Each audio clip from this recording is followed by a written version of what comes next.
What it is, what it do, cyber world. It's your girl, the one and only, Ash Brown, and this is the Ash Said It Show. Over 2,200 episodes since 2014, 700,000 streams since forever. So thank you guys for everything, all the shares, all the cares. It makes a huge difference. Today, we are joined by none other than the authoress of Palm Beach Confidential. We've got Susannah Marren with us. Hey, Susannah. Hey there, how are you? I am great. How are you? I'm good, thank you. Greetings from New York City. Yes, I'm so jealous. That's my birthplace. I always love New York. I will always have a special little part of my heart for the Big Apple. But so let's jump into this. So high society is built on secrets, but Palm Beach Confidential promises to expose the most guarded ones yet. What is the one unforgivable truth at the heart of this story that will leave readers breathless?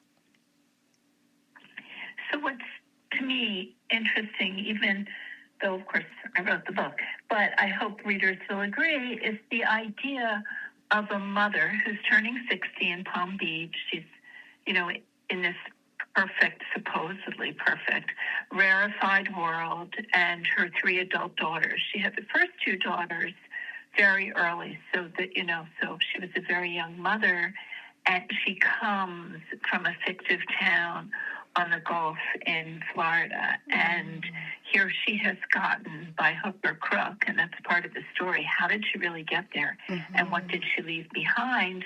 And she is the brains behind the family business, and she is the one who has created their story. So now she's being threatened. No spoiler here, but her name is Lucinda, and she is truly being threatened, blackmailed, and suddenly her daughters have to not only coalesce, because of course there's a rivalry and, one sister's not talking to the other and all that stuff, but what is it that their mother did, and who is she really? Ash, we read so many stories about, and it's kind of trending now, who are you really dating? Who are you really married to? This stranger. But what about your mother? What if your mother is nothing like you think she is? Oh, wow. That is unbelievable. And in Palm Beach, where everything's so beautiful and so moneyed, and no one's supposed to have a secret. Right. No one is supposed to have a problem. But of course, we know that's not true. Yes, even outside of Palm Beach, that's not true. Everywhere. Well, that's the thing about my work. As and I hope we can say now, I write nonfiction as well. Oh, yeah. And I was a gender professor for many years at Marymount Manhattan College in New York. And so I've looked at a really diverse group of women in terms of age, race, level of education, ethnicity, religion, earning power, all across the country, from, big cities to small towns, rural areas, suburbs, all different ages, from 20 to over 80 for these studies. Yeah. And, as sisters, as mothers and daughters, as wives, as rivals, as mothers-in-law and daughters-in-law. And I'm always hearing the emotional longing of women. So it really doesn't matter if you earned an MBA or you barely got out of high school, if you're unhappily married, if your best friend's lying to you, if your sister has betrayed you, if your children are difficult. And that's what I really thought of when I write. I think of whenever I write my novels, but in the Palm Beach novels, it's really a purposely chosen place because, as I said earlier, it's so rarefied. It's so beautiful. But with women, there's so often a secret. And there's so often something that lurks beneath the surface. I like that. Very relatable. And that's what we need, more books to where, especially women, we want to read these stories and see ourselves in them, right? So I think that's a really good angle. Yeah, we do. We want to be known. Women in a patriarchal culture understandably really want to be visible and to have voice. Yes. And this is a very matriarchal family. And the daughters are, they each have their own story and their own, path. But their mother has gotten them there. And a lot of people in town say, what is it about Lucinda Barrows and her daughter? What did she do? How did she get here? So suddenly the idea of being outed or being revealed is taking on a great significance in their lives. Right. Behind the designer labels and manicured lawns, your characters face raw human dilemmas. Which character in this new release is the one character that readers are going to love to hate? What a good question. So it's funny. One of my early readers asked me, she said, do you hate Lucinda? And I said, that's the mother. I said, hate her? No. I hope no one will. I hope that people will understand her. Right. And what sacrifices and what secrets really she had to have and how much she's sacrificed, but also how hard she's worked to earn her place. And I hope that the novel takes us through that. It's really a mystery, too. There's a whole mysterious component to, how did this happen and why? I said to a very good friend of mine after I finished the novel, I said, wow, with this one, she's my friend. Of course, she's my friend. But I hope she was honest. She said, I couldn't put this one down. And I said, when I was writing it, I couldn't believe I was writing it. So, we know a lot of stories.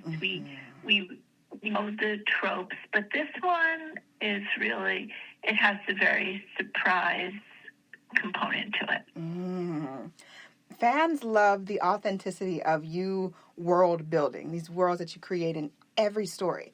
Without naming names or perhaps pointing to anything that's in pop culture, social media, what was the real-life confidential scandal that served for the catalyst for this project? This one is not based on a real story that I've read. This is based on, it's funny that you asked this because this novel is really based on a novel I started a while ago and put to the side because I was under contract for my nonfiction. And I think that by the time I got back to it, because it's my fifth novel and my fourth Palm Beach novel, I feel like I even understood what I wanted to do better, maybe more seasoned as a writer. But this one is really dreamed up, very much fictive characters. The mother-daughter, I will say that my nonfiction informs my fiction in the sense that I had written a book on mothers and daughters called You're Grounded Forever, but first let's go shopping, where I interviewed, I love it. thank you, where I interviewed mothers of daughters from 3 to over 30 and listened to some grandmothers too, how they felt about their daughters. If there were sons in the family, did the mothers make more excuses for their daughters? Did they identify more with the daughters' experiences? Or how about this? Because I had also done a study on sisters called Sisters Devoted or Divided. So what about when the mother identifies more with one daughter than the other? In the family of, 2 or more daughters, saying, oh, she has everything going for her that I couldn't pull off. Or how about this one? She is just like me. I, too, was the captain of the cheerleaders. I, too, was the smartest girl in the class, whatever it is. So I really factored that into creating these characters.